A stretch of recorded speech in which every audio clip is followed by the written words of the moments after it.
handles that. Any barriers they may face to get their education, whether you're foster care in college, whether you unfortunately have a criminal background, are currently on probation or parole, or just got off, or any transition in life.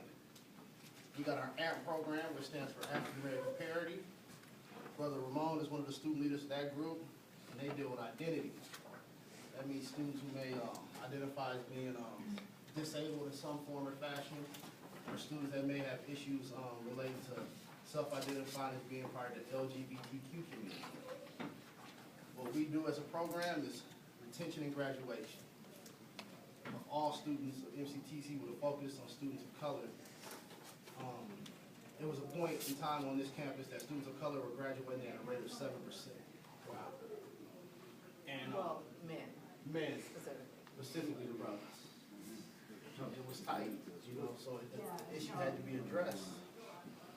We addressed that issue. How we addressed that issue?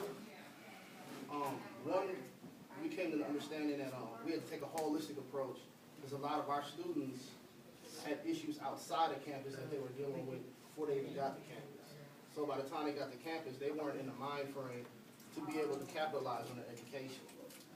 So we had to deal with some of those issues. Homelessness, physical, mental abuse, joblessness, all types of things people deal with when you're from the inner city. Those are the issues we deal with first. Then when you get to campus, we try to provide every opportunity for you to succeed. We have tutoring in our AME center. And by tutoring, we mean faculty and students. We really don't get into the students tutoring students. We prefer the faculty to tutor our members. And we program around certain issues. And the programming comes from us, the students. We have an advisory board, which Tara sits on, Ms. Maya sits on, but we have to do our job for them to do their job.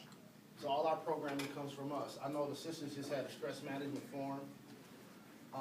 Last semester, the brothers, we had what's called, we had a series called Black Men in America. And what we did is we looked at what it is to be a black man in America and who constructs the identity of what it is to be a black man in America. Is it sagging your pants? Is it not articulating your words? Who said the staple of being black was not being educated or articulate? So we re-examined that and challenged that as black men. So, and we have a family atmosphere, as the brothers is going to talk and attest to. We're pretty tight. We do a lot of laughing together. We do a lot of arguing and crying together, but it's family for us on campus.